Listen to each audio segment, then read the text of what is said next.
आज हम लोग स्टार्ट करेंगे 12th क्लास का प्रोबेबिलिटी चैप्टर का सबसे important topic total probability theorem and Bayes theorem. ये हम लोग बोल सकते हैं, ये सबसे इम्पोर्टेंट टॉपिक होता है। एक डेफिनेशन तो हम लोगों ने प्रोबेबिलिटी की पढ़ी थी, क्लासिकल डेफिनेशन। क्लासिकल डेफिनेशन में आप लोग ये बोल सकते हो बेसिकली पीएनसी का पूरा परफेक्ट यूज हो रहा था। पीएनसी मतलब परम्यूटेशन एंड कॉम्बिनेशन, उसका कनेक्शन था पूरा का पूरा। हम लोग बोल सकते हैं कि सारे वेरिएबल और टोटल केस काउंट करके हम लोगों को आंसर्स निकालने हैं। अब हम बात करेंगे कि प्रोबेबिलिटी निकालने का एक और तरीका होता है जिसकी हेल्प हम लोग ले सकते हैं टोटल प्रोबेबिलिटी थ्योरम। अब ये होता क्या है, सबसे पहले हेडिंग लिखता हूं मैं।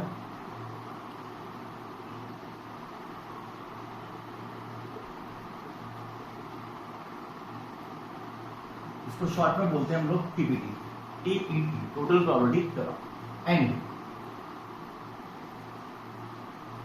Inverse probability,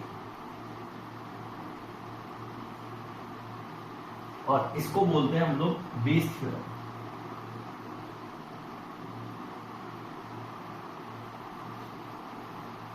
first of all आता है total probability theorem and Bayes theorem. अब सबसे पहले तो हम लोग ये बात करते हैं ये होता क्या है, फिर मैं आप लोगों को समझाऊंगा कि इसका यूज कैसे होता है और हम लोगों को क्वेश्चन के अंदर रिकॉग्नाइज कैसे करना होता है इसको। तो सबसे पहले हम लोग ये बोल सकते हैं let there are n mutually exclusive and exhaustive events B1 B2 dash। हम लोगों को सबसे पहले तो n इवेंट्स दे रखे हैं जो म्यूचुअली एक्सक्लूसिव मतलब इनमें कुछ भी कॉमन ना हो, और एग्जॉस्टिव यानी कि इन सबको मिलाने से सैंपल स्पेस मिल जाए। And event A occur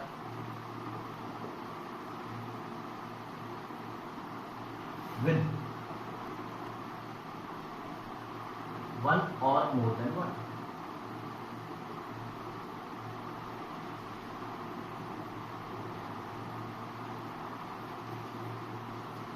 event A आप लोग ये बोल सकते हो कि ऐसा इवेंट होगा जो इन सारे एन इवेंट से एसोसिएटेड होगा।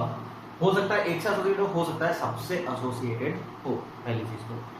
एंड लास्ट में प्रोबेबिलिटीज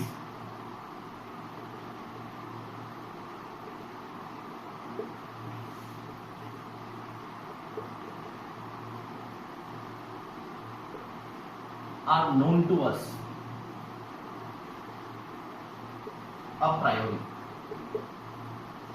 ये सारी प्रोबेबिलिटीज हम लोगों को पता है। ए ऑब्लिक B1 का मतलब क्या है, B1 अगर होने के बाद एक ही प्रोबेबिलिटी, B2 अगर होने के बाद एक ही probability and so on. Then P of A के होने की प्रोबेबिलिटी का फॉर्मूला होता है I equal to 1 to n P of BI into P of A oblique BI। इसको हम लोग बोलते हैं टीपीटी। ये टोटल प्रोबेबिलिटी थ्योरम का फॉर्मूला होता है और ये फॉर्मूला आप लोगों को याद होना ही चाहिए। दूसरा होता है बेस थ्योरम का formula P of BI oblique A, that is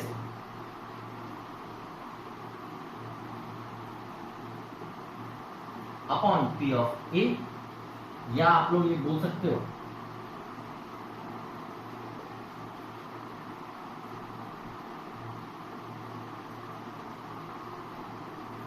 और P of A का फॉर्मूला क्या है,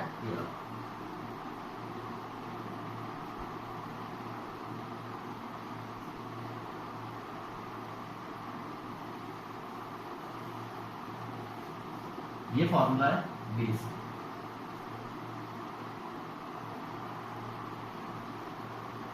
सबसे पहले एक बार आप लोग इसको नोट डाउन करो। क्या एक तो क्या बोला गया है, मैं एक बार स्टेटमेंट समझा देता हूँ। सबसे पहले तो हम लोगों को बोला गया एन इवेंट्स हैं जो किस तरह के इवेंट्स है, म्यूचुअली एक्सक्लूसिव यानी कि उनमें कोई भी कॉमन एलिमेंट्स नहीं है।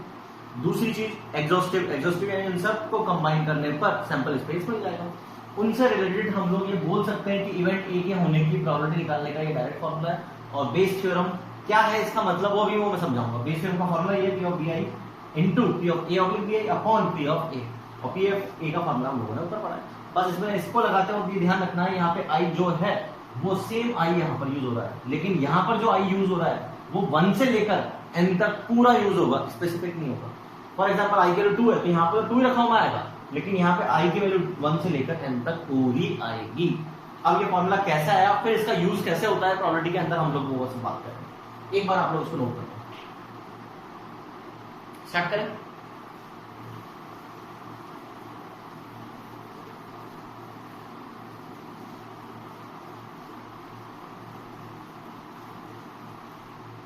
अब बात आती है ये फॉर्मूला आया कैसे है, ये समझना है हम लोगों को बोला क्या गया है वो समझाओ आप लोग।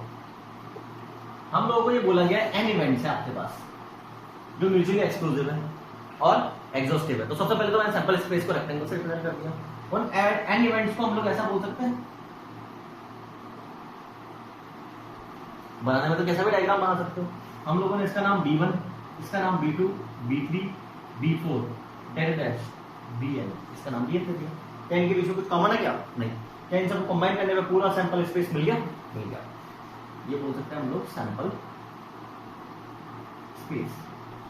बात करें अब एक इवेंट ए ऐसा है जो 1 और मोर देन 1 से इनसे एसोसिएट हो सकता है, तो उसको कुछ ऐसा बनाते हैं, बीच में कहीं पर बनाते हैं हम लोग। तो मैं इन सबको कवर करते हुए ए को इवेंट को बना रहा हूं। ये इवेंट ए हो गया।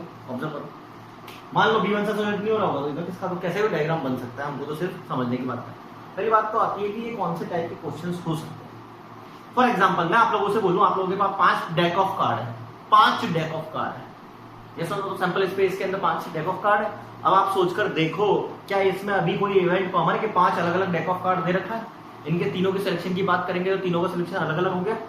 अब ये सोचकर देखो, ये 5 हमने बोला कि 5 इवेंट्स है ये, कि पहले वाला डेक का सिलेक्शन, दूसरा डेक का सिलेक्शन, तीसरा डेक का सिलेक्शन, चौथा वाला डेक का सिलेक्शन, पांचों के सिलेक्शन की बात कर रहे हैं हम लोग। 5 डेक ऑफ कार्ड। अब आप लोगों से ये बोल दिया जाए कि स्पीड निकालो, तो क्या आप ये बोल सकते हो यहाँ पर स्पीड ये वाला इवेंट है एक? क्यों? क्योंकि वो डेक 1 में भी हो सकता है, डेक 2 में भी हो सकता है, डेक 3 में भी हो सकता है, डेक 4 में भी हो सकता है, डेक 5 में भी हो सकता है। क्या हम लोग ये बोल सकते हैं स्पीड एक ऐसा इवेंट है जो इन पांचों इवेंट से एसोसिएट हो रहा है? यस और नो। तो उसको हम लोग क्या बोल देंगे? इवेंट ए हो गया। यस और नो। मैंने क्या बोला वो समझा है? तो हम लोगों को सबसे पहली बात तो 5 का मतलब हम लोगों ने बोला कि यहाँ पर n की वैल्यू 5 फॉर एग्जांपल हम लोग लेंगे। तो n इवेंट्स दे रखे थे जो म्यूचुअली एक्सक्लूसिव और एग्जॉस्टिव हो। एक a इवेंट ऐसा था जो इन सबसे एसोसिएट कर सकता है। किस तरह से कनेक्ट करेगा वो समझ में आया कि मान लो हम लोगों ने स्पीड का सिलेक्शन एक तरह से ये इवेंट ए डिक्लेयर कर दिया। अब मेरी बात ध्यान से सुनना, तो हम निकालना क्या चाह रहे हैं बेसिकली?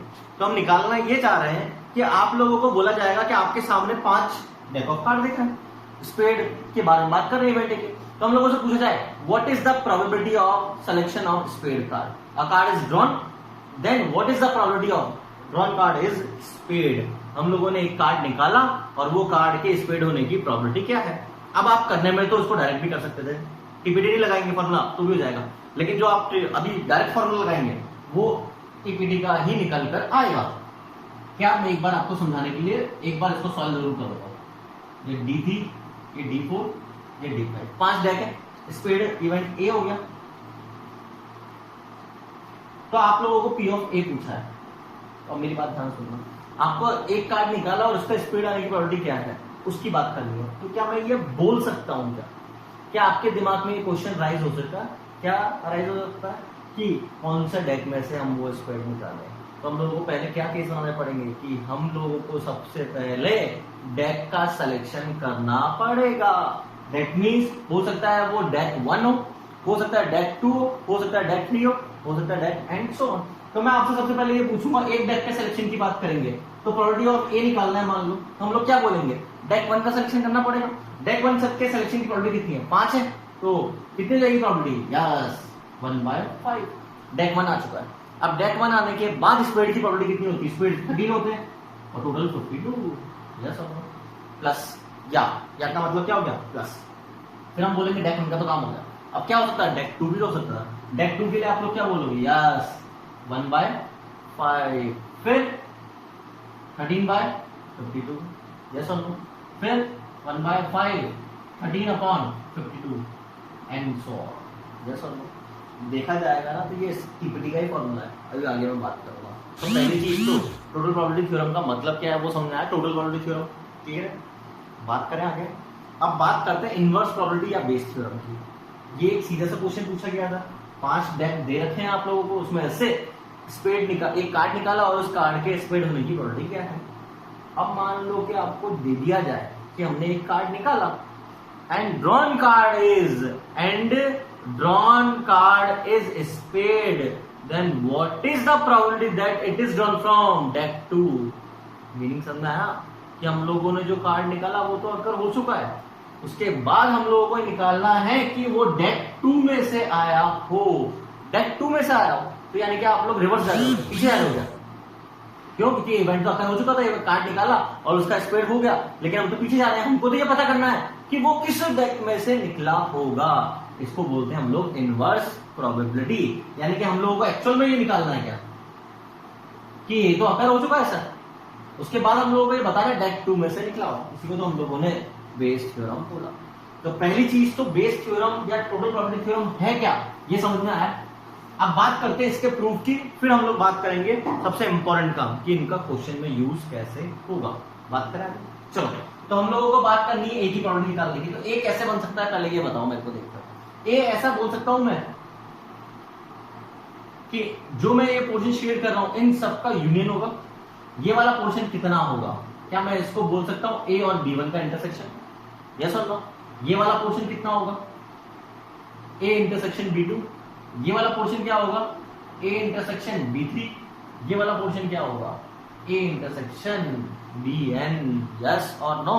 तो क्या मैं ये बोल सकता हूं सेट ए क्या है sir, nothing but A intersection B1 union A intersection B2 dash dash dash union A intersection BN। Yes और नो? अब हम लोगों को बात करनी है प्रोबेबिलिटी की, P ऑफ A की।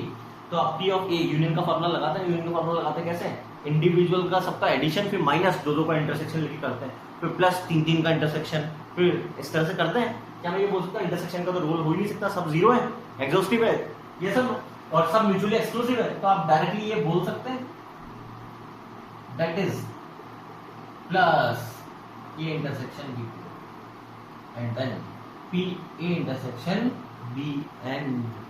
यस और नो? बात करें आगे। नाउ इसको जनरलाइज क्या लिख सकते हैं, सिग्मा के हेल्प से। सिग्मा P ऑफ A सब में आ रहा है, B I लिख दो उसको। I की वैल्यू कहां से स्टार्ट होगी, 1 से लेकर n तक, जहां तक कोई डाउट। इसको इक्वेशन नंबर 1 दे देते हैं। बात करें आगे हम लोग। अब बात करनी है इसकी वैल्यू निकालनी है। हम लोगों को गिवन क्या है, हम लोगों को गिवन ये है P of A oblique BI given है। हम लोगों ने ये बोला था नोन टू अस प्रायोरिटी, यानी कि पहले से हम लोगों को इसके बारे में पता है। अब इसका फॉर्मूला होता क्या है वो सोचकर बताओ मेरे को। P of A oblique AI का फॉर्मूला क्या होगा, BI का P of A intersection BI upon P of BI।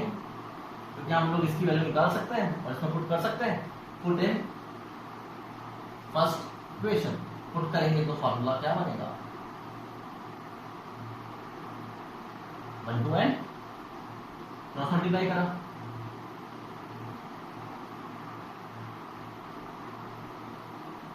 Check कर।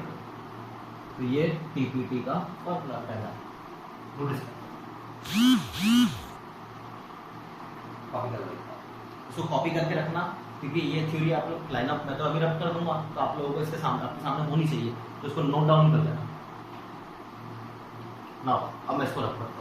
अब हम इसके सेकंड पार्ट की बात करते हैं, किसकी, बेस थ्योरम।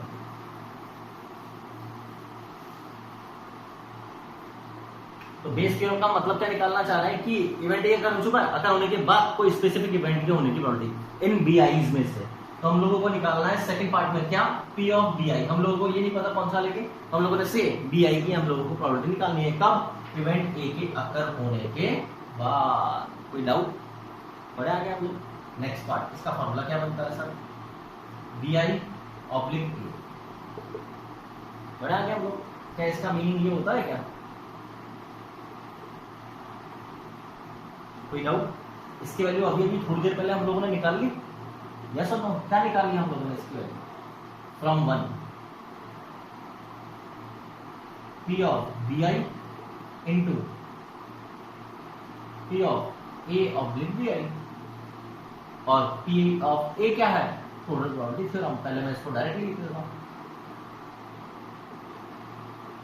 तो ये तो पहला formula formula P of A की फॉर्म है। अब P ऑफ A की वैल्यू रखोगे ये क्या बन जाएगा,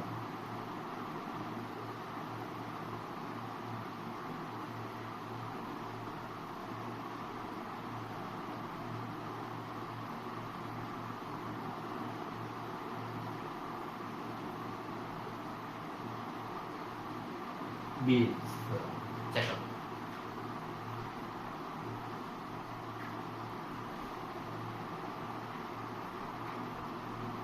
स्टार्ट करें, कॉपी किया, चलो अब हम इसके क्वेश्चंस करने की बात करें।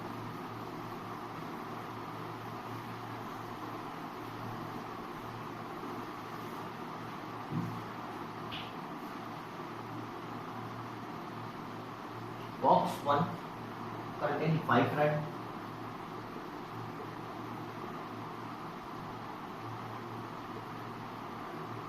and 4 black.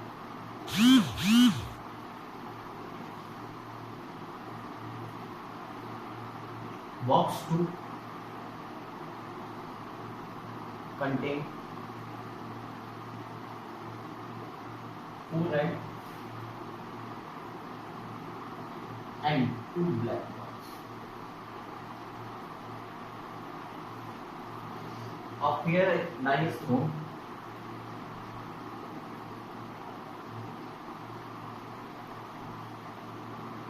If it is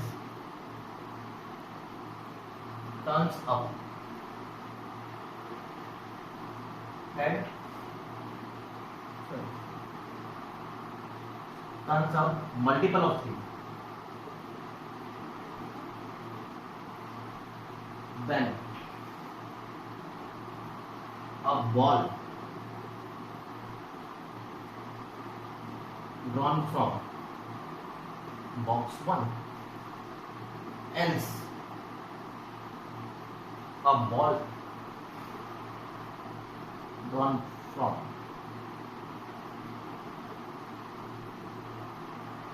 box 2. Find the probability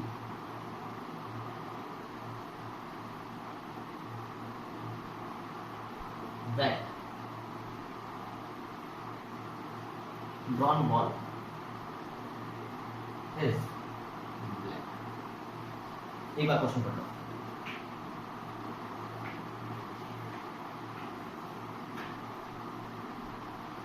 start करें, पहले हम लोग समझते हैं बोला क्या गया है। हम लोगों को बोला ये गया है कि 2 बॉक्स है, बॉक्स 1, बॉक्स 2। इसके अंदर 5 रेड है, 4 ब्लैक है। इसके अंदर 4 रेड है और 2 ब्लैक। ठीक है, अब हम लोगों को ये बोला गया एक डाई, इन दोनों का सिलेक्शन डायरेक्ट नहीं है। अगर इन दोनों का सिलेक्शन डायरेक्टली होता तो आप लोग क्या बोलते हैं, बॉक्स 1 की सिलेक्शन की प्रोबेबिलिटी क्या होती है 1/2, बॉक्स 2 की सिलेक्शन की प्रोबेबिलिटी क्या होती है 1/2, क्योंकि 2 बॉक्स है, एक का सिलेक्शन। लेकिन हम लोगों को इनका सिलेक्शन किसके ऊपर डाल दिया गया, डाई के थ्रू करने पर। अगर डाई के थ्रू करने पर मल्टीपल ऑफ 3 आ गया, मल्टीपल ऑफ 3 आ गया तो हम लोग बॉक्स 1 सेलेक्ट करेंगे, अदरवाइज हम लोग बॉक्स 2 सेलेक्ट करेंगे। क्या इसकी वजह से बोल सकते हैं इनकी प्रोबेबिलिटी चेंज हो गई सिलेक्शन की, पहली बात तो। दूसरा, बॉक्स 1 के सिलेक्शन से हम लोगों को एक बॉल निकालनी है, बॉक्स 2 के सिलेक्शन से एक बॉल निकालनी है। अब हम लोगों को फाइनली निकालना क्या है, find the probability that drawn ball is black.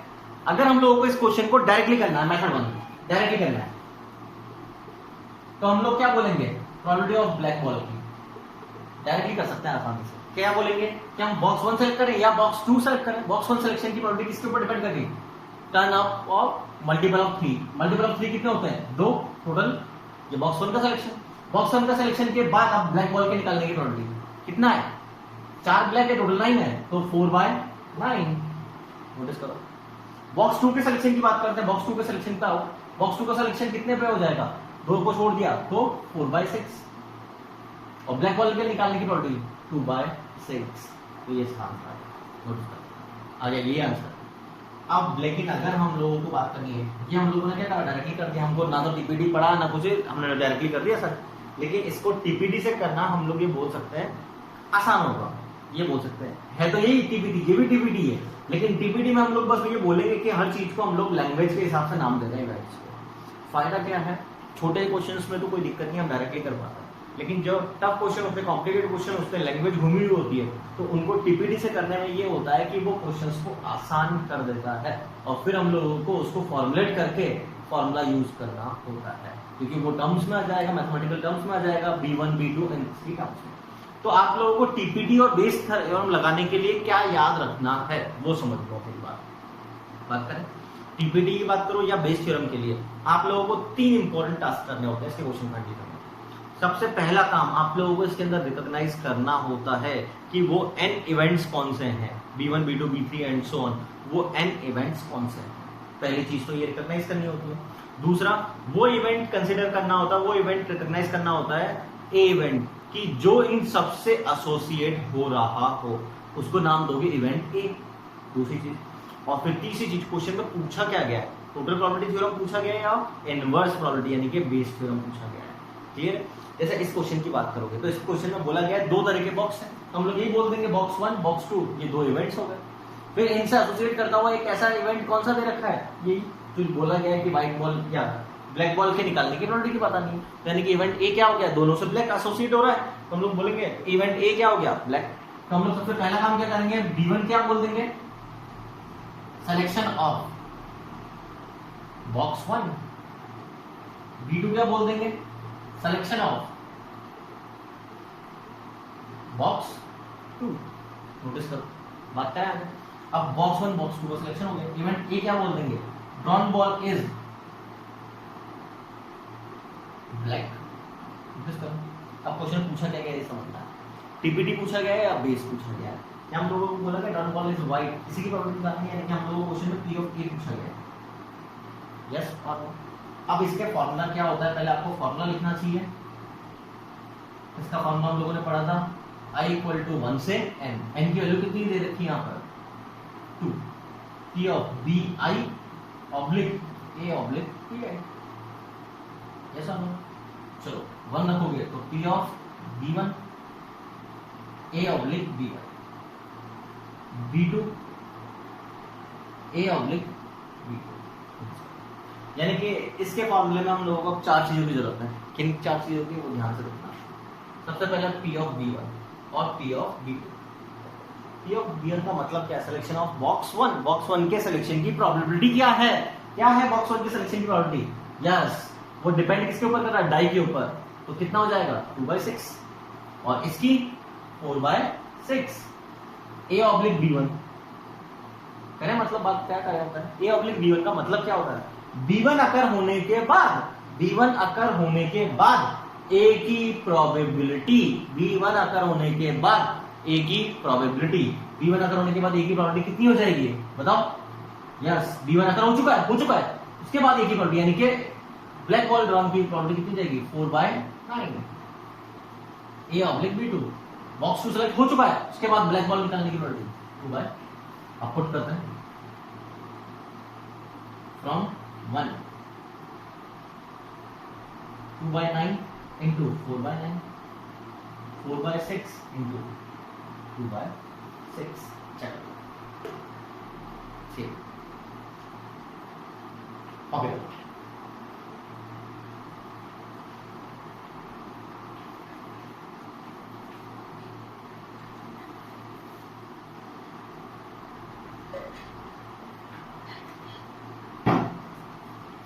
बात करें आगे,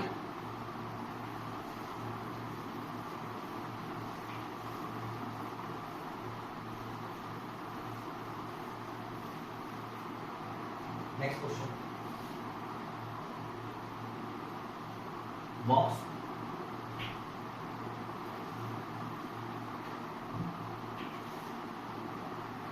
the arms contain balls as per given।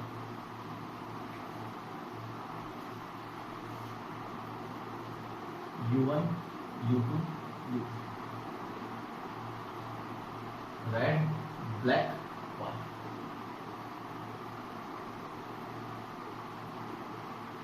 केवल की फॉर्म में बात करते हैं हम लोग। ये U1 अन, ये U2 अन और ये U3। पहले तो बात, तो अन का मीनिंग क्या होता है, अन का मीनिंग ये बोल सकते हो झोला, बॉक्स, बैग, कुछ भी बोल सकते हो, ठीक है, बॉक्स बोल सकते हो, बैग बोल सकते हो, अन का मीनिंग ये होता है। अब आपको बोला गया 3 अन है, और उनके अंदर ये बॉल्स गिवन है। आर का मतलब क्या है? रेड बॉल, बी का मतलब ब्लैक बॉल, व्हाइट, डब्ल्यू का मतलब व्हाइट बॉल। 3, 2, 1 और 2, 1। ये मान लो हम लोगों को बॉल्स दे रखी है। अब हम लोगों को बोला गया है a box is selected, a urn is selected at random and a ball is drawn.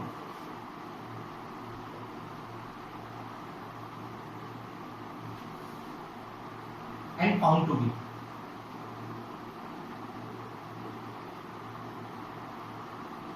white. Then find the probability.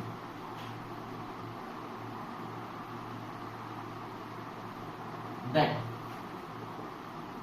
it is selected from U3। पहले क्वेश्चन पढ़ लो एक बार।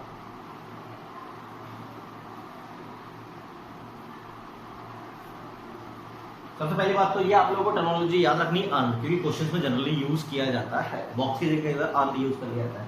तो earn is selected at random and a ball is drawn. एक earn को हम लोगों ने random select किया, उसके बाद एक बॉल निकाली।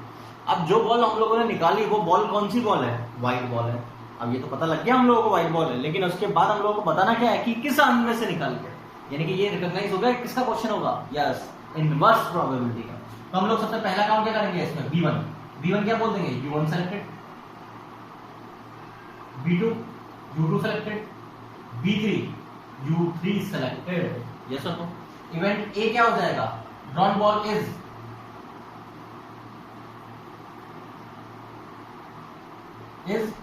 वाइट। yes or no? और क्वेश्चन में अब निकालना क्या है ये रिकॉग्नाइज करो। ये तो अगर हो चुका है, उसके बाद ये बताना है कि U3 से निकाली गई है, यानी कि B3 ऑब्लिक ए आप लोगों को पूछा गया। अब इसके फॉर्मूले में ये तो समझ में आ गया क्या क्या यूज होता है, तो हम लोग पहले वो निकाल लें फिर फॉर्मूला पुट कर देंगे। तो सबसे पहली चीज तो हम लोगों को क्या निकालने के लिए बोली जाती है? P of B1 अन 1 का सिलेक्शन, U1 का सिलेक्शन बोला गया एट रैंडम। तीनों के अंदर एट रैंडम कितनी प्रोबेबिलिटी हो जाएगी? 1/3। P of B2 1/3, P of B3 1/3। yes sir। अब now P of A oblique B1 क्या मीनिंग होगा? B1 अगर हो चुका है, उसके बाद व्हाइट बॉल निकालने की प्रोबेबिलिटी कितनी है? यस, 1/, टोटल बॉल्स कितनी है? 6। P of A oblique B2 U2 select हो चुका है, उसके बाद व्हाइट बॉल निकालने की प्रोबेबिलिटी 3/6। फिर A ऑब्लिक B3 कितना हो जाएगा? अगेन 3/6। चेक करो। अब हम लोगों को पूछा क्या गया है वो ध्यान से देखना है। B3 ऑब्लिक A, इसका फॉर्मूला क्या होता है? P of B3 into A oblique B3। अब आपको नीचे ध्यान देना है, हम लोगों को ये गलती नहीं करनी बस आपको, कि यहाँ पर अगर i की वैल्यू 3 है तो यहाँ पर हम लोगों को i की वैल्यू 3 दिखनी है। यहाँ पे जो i है वो तो वहां से 1 से लेके कहां तक जाएगा? n तक। और यहाँ पे इस क्वेश्चन में n की वैल्यू कितनी है? 3। बात करें आगे, ये रब कर देता हूं मैं, यहाँ पे सॉल्व कर देता हूं। तो इसको फॉर्मूले को एक्सपांड करेंगे तो ये बनेगा क्या? B3 upon P of B3 A oblique B3 upon P of B1 A oblique B1 B2 A oblique B2 और B3 के लिए भी सेम। चलो वैल्यू अपना स्टार्ट करते हैं। 1/3 A ऑब्लिक B3 कितना है? 3/6। B1 1/3 A oblique 1/6 3/6 1/3 3/6। इन सब में से 1/3 कैंसिल आउट हो गया। यस और नो? 3 और 6 कैंसिल आउट हो गए, तो हम लोग बोल सकते हैं ऊपर 3 बचेगा, इधर 1, इधर 3 और इधर 3, बिकम्स 3/7। नोटिस कर सकते हैं।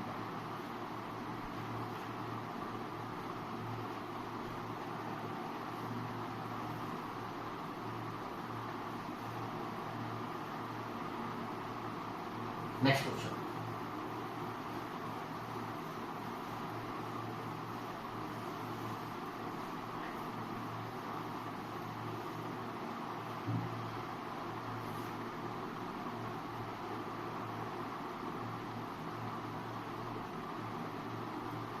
A purse contains 3 tickets. One of them is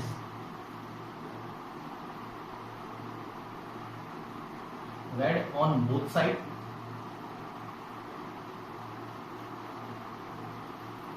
comma, other one is blue on both sides.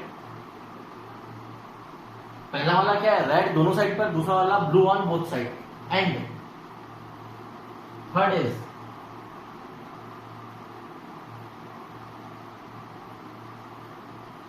Blue on one side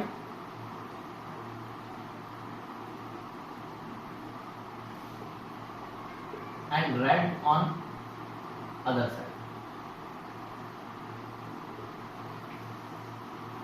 A ticket is randomly drawn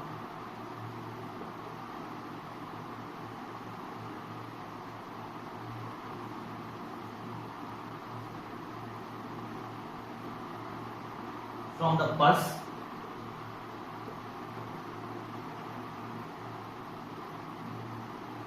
and kept on the table.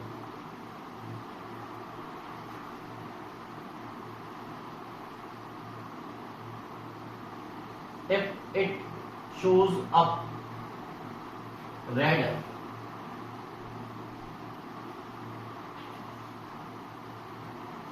then find the probability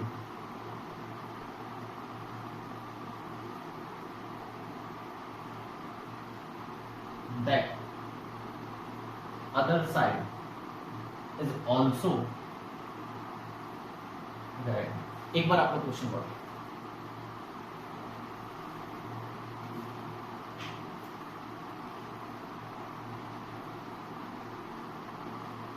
start करें. अब आप लोगों को बोला क्या है, एक purse है, एक पर्स के अंदर 3 तरह के टिकट्स हैं. पहला ticket red on both side, दोनों साइड रेड है. एक टिकट सेकंड वाले टिकट की ब्लू साइड, दोनों साइड क्या है, ब्लू है. और थर्ड वाले टिकट की एक साइड ब्लू है और एक साइड रेड है. अब आप लोगों ने एक टिकट निकाला और टेबल पे रखा. टेबल पे रखा तो ऊपर जो दिख रहा है वो तो रेड है, तो हम लोगों को बोलना है कि उसकी दूसरी साइड में क्या होनी चाहिए, रेड. इसकी प्रोबेबिलिटी निकालनी है. तो हम लोग सबसे पहले तो ये बोल सकते हैं B1 B2 B3 क्या बनेंगे. Yes, selection of ticket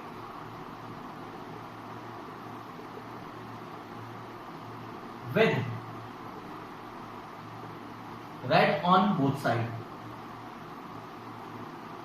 Yes or no? B2 blue on both side, और B3 with blue on one side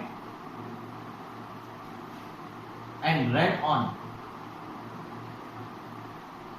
other side.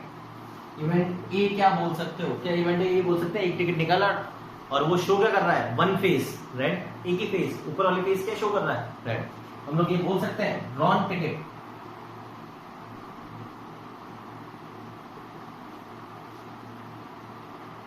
Shows अब रेड. अब मेरे को आप लोग ये बताओगे क्वेश्चन पढ़कर कि हम लोग क्वेश्चन में निकालना क्या है. क्या इसकी प्रोबेबिलिटी निकालोगे? नहीं, ये तो हो चुका है, शो कर चुका है. उसके बाद क्या निकालना, दूसरी साइड भी रेड. यानी कि इन शॉर्ट हम लोगों का ये निकालना है कि उस टिकट की दोनों साइड ही रेड होनी चाहिए. दैट मींस तो हम लोगों को क्वेश्चन के अंदर ये निकालना है. चेक करो. अब पहला काम P of B1 B2 B3, क्या इन सब की सिलेक्शन की प्रोबेबिलिटी सेम है, तो कितनी होगी, 1/3. Next P of A oblique B1, क्या मीनिंग निकलेगा, A ऑब्लिक B1, B1 अकर हो चुका है, हो चुका है. उसके बाद B1 अकर हो चुका है, यानी कि हम लोगों ने जो टिकट निकाला वो क्या है, रेड ऑन बोथ साइड. उसके एक फेस को रेड को शो करने की प्रोबेबिलिटी कितनी होगी, 1. तो उसके शो करने की प्रोबेबिलिटी कितनी हो जाएगी, रेड फेस 1. पक्का है कि रेड ही शो होगा. A ऑब्लिक B2, जो आप लोगों ने टिकट निकाला उसके दोनों फेसेस ब्लू है, तो उसके एक फेस के रेड शो करने की प्रोबेबिलिटी कितनी हो जाएगी, यस 0. A ऑब्लिक B3, हम लोगों ने जो टिकट निकाला उसका एक फेस ब्लू है और एक फेस रेड है, तो अब रेड फेस शो करने की प्रोबेबिलिटी 1/2। तो अब हम लोगों को निकालना क्या है, P of B1 oblique A। Formula क्या बनेगा, B1 A oblique B1। Sigma को मैं डायरेक्टली ओपन कर रहा हूं, P of B1 A oblique B1, P of B2 A oblique B2, P of B3 A oblique B3। Value रखना start करें हम लोग। 1/3 A ऑब्लिक B1 1, 1/3 1, 1/3 इंटू 0 और 1/3 इंटू 1/2। 1/3 सब जगह से कैंसिल आउट हो गया, 1/1 प्लस 1/2 बिकम्स 2/3। चेक करो।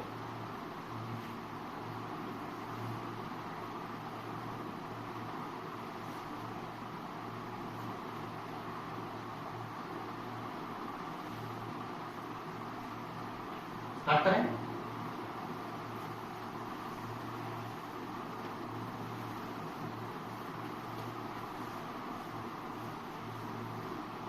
Next question,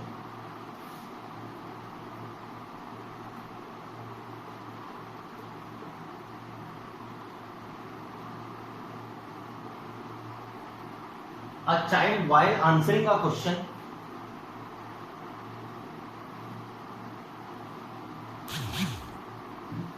of MCQ multiple choice question, यानी कि जिसके 4 ऑप्शन हो, only one option out of 4 is correct. The child either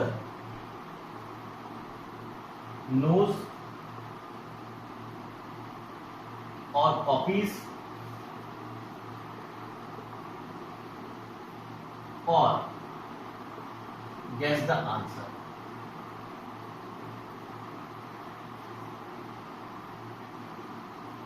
With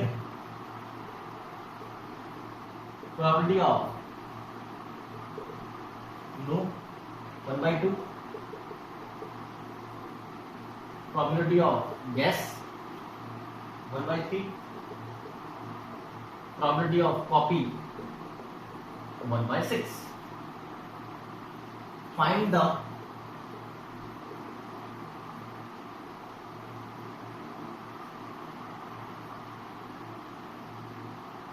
probability of child knowing the answer.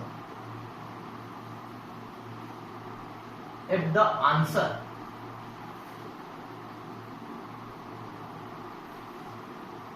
given by him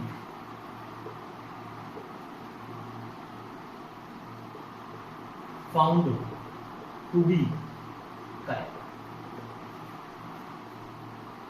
it is given that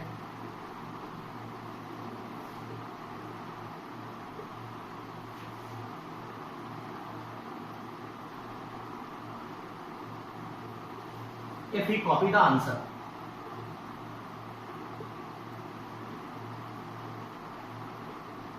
then answer is correct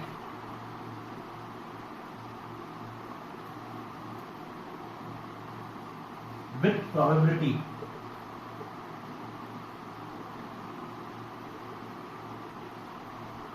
1/8.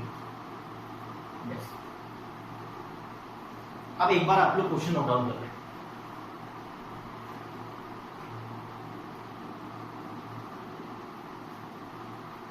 Start करें। सबसे पहले बोला क्या गया है, एग्जाम की बात है, एग्जाम के अंदर मल्टीपल चॉइस क्वेश्चन है, उसके 4 ऑप्शन है, 4 में से एक ही करेक्ट है। अब क्या कर रहा है उसने कि वो उस क्वेश्चन का आंसर देना चाह रहा है। उस क्वेश्चन का आंसर देने के उसके बाद 3 तरीके हैं कि या तो वो उस क्वेश्चन का आंसर जानता है, या उसने आंसर कॉपी किया है, या उसने गैस किया है। क्लियर? गैस करने की प्रोबेबिलिटी बोला गया है 1/3 है, नो। उसके जानने की प्रोबेबिलिटी 1/2 है और कॉपी करने की प्रोबेबिलिटी 1/6 है। अब आप लोगों को क्या बताना है कि उसका आंसर सही है, उसकी क्या प्रॉब्लम, उसका आंसर सही है, ये गिवन है। उसके बाद आप लोगों को बताना है कि वो आंसर जानता था, उसकी क्या प्रोबेबिलिटी है। यस और नो? तो सबसे पहले तो हम लोगों को B1 B2 B3 क्या बनाना चाहिए, कौन से इवेंट से जो यूज हो रहे हैं, बोल सकता हूँ 3 इवेंट्स यही है कि he moves the answer, B2 he copies the answer, और B3 he gets the answer. Yes or no? Event A, answer given by him is correct. अब ये बताओ कि इसमें निकालना क्या है, P of A निकालना है, क्या निकालना है, P of B1 upon A, check करते हो। अब आप लोग ये बताओ इसके फॉर्मूले के लिए तीनों चीजें, पहले तो P of B1 कितना है, नो द आंसर की प्रोबेबिलिटी कितनी है 1/2, P of B2 guess the answer कितनी प्रोबेबिलिटी है 1/3, P of B2 copy the answer है, सॉरी कॉपी द आंसर कितनी है 1/6, P of B3 guess the answer की प्रोबेबिलिटी कितनी है 1/, चेक करो कोई ना। अब P of A oblique B1 approach चुका है, आप आंसर जानते हो, आंसर जानने के बाद करेक्ट होने की प्रोबेबिलिटी कितनी होती है, आंसर जानने का मतलब ही क्या होता है, आंसर सही होगा, कितनी 1, A ऑब्लिक B2 आपने कॉपी किया है, आपकी कॉपी करने के बाद आंसर सही होने की प्रोबेबिलिटी क्या होती है आपके अकॉर्डिंग, तो कुछ कह सकते हो नहीं, लेकिन क्वेश्चन बोल रहा है, क्या बोल रहा है, it is given that if we copy the answer then answer is correct with the probability 1/8, A oblique B3। अगर आप लोगों ने आंसर करेक्ट और गैस किया है तो ये बताओ, गैस किया, गैस का मतलब याद है ना क्या होता है, उसका बाद उसके सही होने की प्रोबेबिलिटी कितनी होती है, यस आप लोग क्या करते हो, अक्कड़ बक्कड़ में वो ABCD खेलते हो, तो 4 में से कोई भी एक सही हो सकता है, तो हम लोग क्या बोलेंगे 1/4। अब हम लोगों को क्वेश्चन में निकालना क्या है, B1 oblique A, formula A oblique B1, P of B1 A oblique B1, B2 A oblique B2, B3 check करो, पुट करना स्टार्ट करें, B1 कितना है 1/2, A ऑब्लिक B1 1, फिर 1/6, 1/8, 1/3, 1/4, कोई डाउट, एलसीएम ले आप लोग, एक बार पहले इसको देख लो, मैं इसको रख करूंगा,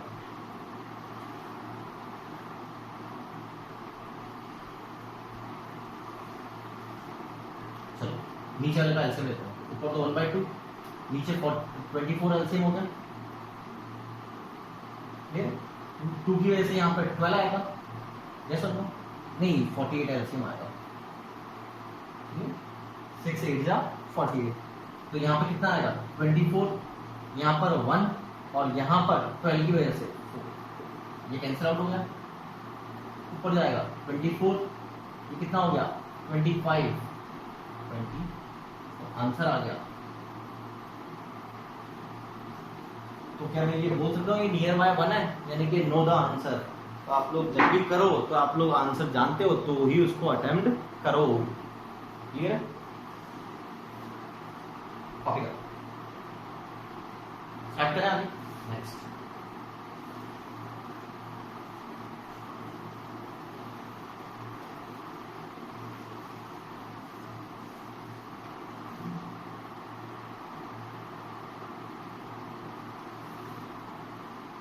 a lady has 10 coins in her purse,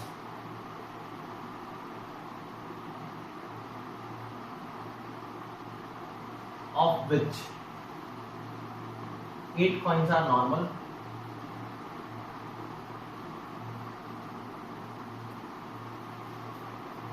1 is double-headed,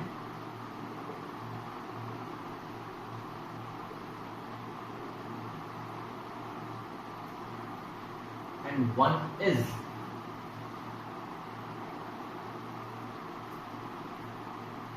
weighted coin.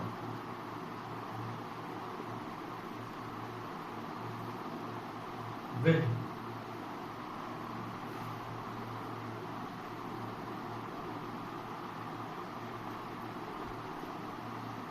getting head is 1/4. Lady randomly draw a coin and toss it for 5 times.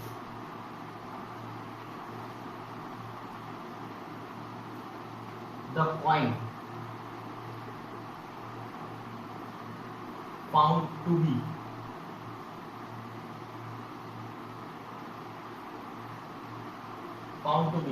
fall headwise all the times.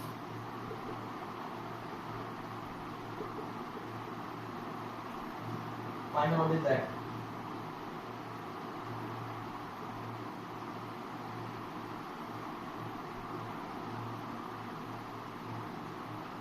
One coin is doubly headed.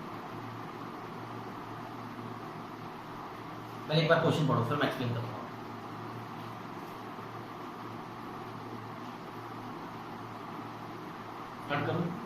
एक lady है, उसके पास 10 तरह के coin है. 10 तरह के coin में 8 coin normal coin को जो हमारे पास होता है. नॉर्मल कॉइन की खास बात क्या होती है, उसकी 2 साइड्स होती है. एक साइड हेड और एक साइड हम लोग क्या बोलते हैं, टेल. ठीक है, 2 ही साइड होती है.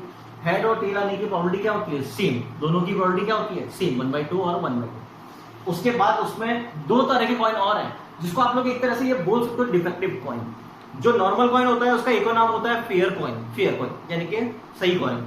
और इसको बोल सकते हैं हम लोग एक तरह से बाइस्ड कॉइन या डिफेक्टिव कॉइन. डिफेक्टिव कॉइन कैसे, कि एक तरह से उसको बोला गया डबली हेडेड, यानी कि उसकी दोनों साइड क्या है, हेड. तो मैं आपसे पूछूंगा हेड की प्रोबेबिलिटी कितनी हो जाएगी, 1. दोनों साइड ही क्या है, हेड, तो हमेशा क्या आएगा, हेड. दूसरा वेटेड कॉइन दे रखा है. वेटेड कॉइन कुछ इस तरह से बोल सकते हो कि उसको कुछ इस तरह से डिफेक्ट किया गया है कि उसमें प्रोबेबिलिटी ऑफ हेड कितना हो गया, 1/4, यानी कि हेड के आने की प्रोबेबिलिटी कम कर दिया हमने, उसको कुछ तरह इस तरह डिफेक्ट किया. और टेल के आने की प्रोबेबिलिटी कितनी हो जाएगी, 3/4. अब एक कॉइन निकाला लेडी ने, और कॉइन निकालने के बाद उसने उसको कितनी बार उछाला, 5 बार. 5 बार उछालने के बाद वो हर बार हेड वाइज ड्रॉप हुआ. हेड वाइज ड्रॉप के बाद ये बताना है कि जो आपने कॉइन निकाला, जो लेडी ने कॉइन निकाला, वो कौन सा कॉइन था, डबल हेडेड कॉइन. बात है. तो B1 क्या होना चाहिए, yes, selection of normal coin. B2 selection of double headed coin. B3 selection of weighted coin. Event A क्या होगा, कॉइन को ड्रॉप किया और टॉस किया कितना time, 5 time. Drawn coin toss 5 times and fall headwise all the time. ये सब क्या हम लोगों को इसकी प्रोबेबिलिटी निकालनी है, नहीं, हमको क्या निकालनी है, डबल हेडेड की. नहीं, हमको इसकी प्रोबेबिलिटी. पहले ये क्वेश्चन की हम लोगों ने बेसिकली ये बोल सकते हैं इलस्ट्रेशन कर दिया कि क्या क्या इन्फॉर्मेशन दे रखी थी, सारी बोर्ड पर लिख दी. अब एक बार इसको देखो, स्टार्ट करें.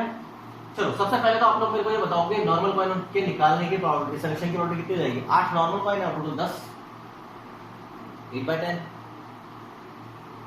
B2 आता है, B2 कितनी हो जाएगी, डबल हेडेड की 1. B3 1/10. अब A/B1, सुनना मेरी बात ध्यान से.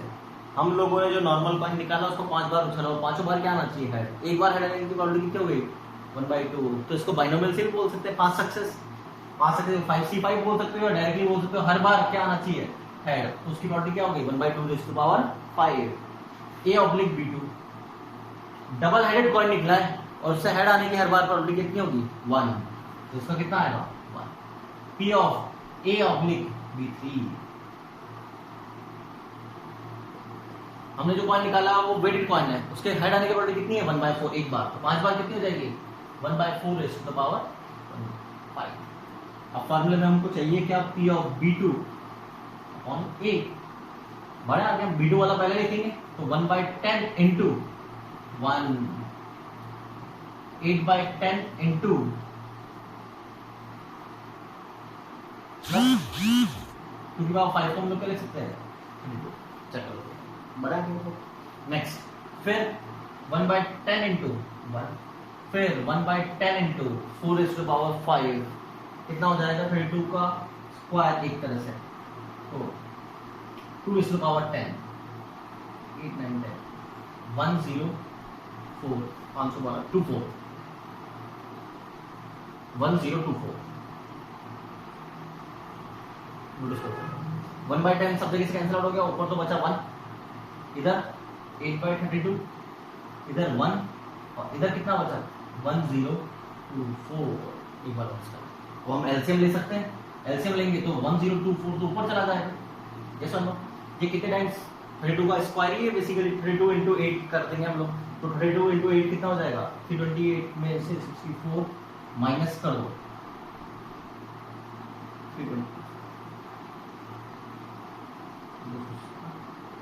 258 प्लस 10, इसको यहाँ सॉल्व करते हैं।